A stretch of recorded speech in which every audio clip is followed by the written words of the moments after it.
जी, कल का दिन बैंक निफ्टी देखेंगे तो मूवमेंट जो था वो बिल्कुल ही साइडवेज रह गया। बायर्स हमें कोई दिख नहीं रहा है। और सेलर्स की बात कर ले तो यहाँ पे एक सेलर्स रह गया था, या फिर आप यूं कह लो ये प्रीवियस हाई के आसपास सेलर्स रह चुका था। देखिए, ट्रेड किया जा सकता है दो तरीके से। एक ट्रेड ये हो सकता है कि आप ये बायर्स को टारगेट करो, ठीक है। यहाँ पे बायर्स है, मार्केट अगर यहाँ कहीं ओपन हो रहा है तो आप ये बायर्स को टारगेट करो, या फिर ये सेलर्स है इनको आप टारगेट करो। अमूमन मार्केट उसको टारगेट करता है जो पास होता है। हम देख सकते हैं सेलर्स यहाँ बायर्स की तुलना जो है वो ज्यादा ही पास है, तो यहाँ हम लोग बाय करना बेटर रहेगा। बायर्स को क्यों टारगेट नहीं करेंगे? देखिए, बायर्स जो है उनका स्टॉप लॉस कहीं ना कहीं, ये जो बायर्स है ये काफी इंपॉर्टेंट बायर्स है, ठीक है। और इसके बाद जो बायर्स है वो भी 300 पॉइंट्स नीचे है। ये जो बायर्स है 57,880 के आसपास है, और यहाँ पर जो है 57,600 के आसपास है। मतलब कि लगभग 300 पॉइंट नीचे ये बायर्स है। ये बायर्स 300 पॉइंट्स नीचे है। अब ये जो बायर्स है इनका स्टॉप लॉस कहाँ पर रह रहा होगा? ये बायर्स का स्टॉप लॉस, मिनिमम जो स्टॉप लॉस है सबसे छोटा वो यहाँ पर मिलेगा। और अगर उससे बड़ा स्टॉप लॉस अगर कोई रखता है तो वो यहाँ पर मिलेगा। तो कहीं ना कहीं ये बायर्स और ये बायर्स दोनों ही काफी स्ट्रांग बायर्स हो चुके हैं।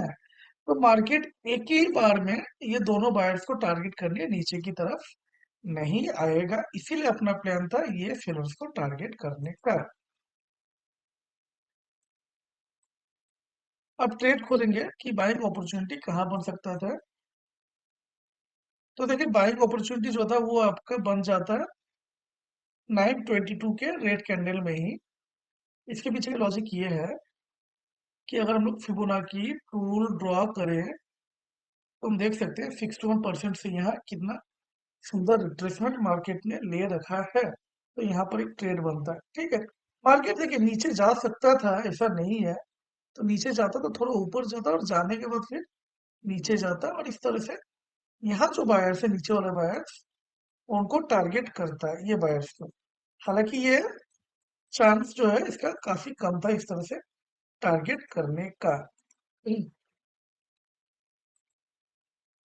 दूसरा जो ट्रेड है वो हम लोग ले सकते थे अगर मार्केट ये 61% को टच करता तो।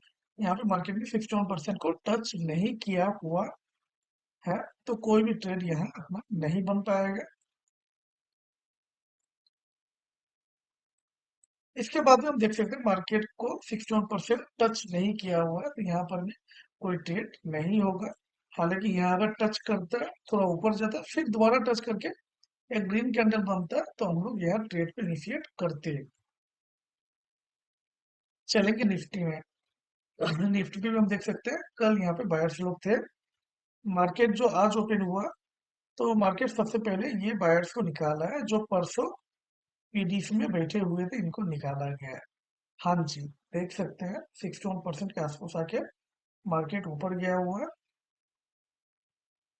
और यहाँ पे 78% को टच किया हुआ है। ट्रेड आपका रहता है 923 के ग्रीन कैंडल में, या फिर आपका ट्रेड यहाँ होता है रिट्रेसमेंट में 937 को। दोनों ही जगह ट्रेड लिया जाता है तो आपको आसानी से 1:2 का रिस्क रिवॉर्ड मिल गया होता है।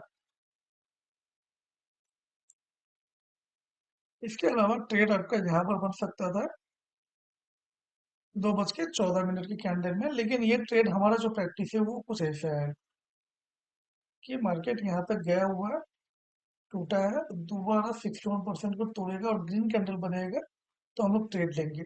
तो इस सेंस में अगर देखा जाए तो आपका ट्रेड यहाँ था इस कैंडल में, और ट्रेड लिए जाने में मार्केट आपका स्टॉप लॉस को हिट कर देता है, ठीक है। हालांकि ये ट्रेड 3 बजे के आसपास था, और 3 बजे के बाद हम लोग कोई ट्रेड इनिशिएट नहीं करते हैं। मिलते हैं कल, तब तक के लिए धन्यवाद, जय हिंद।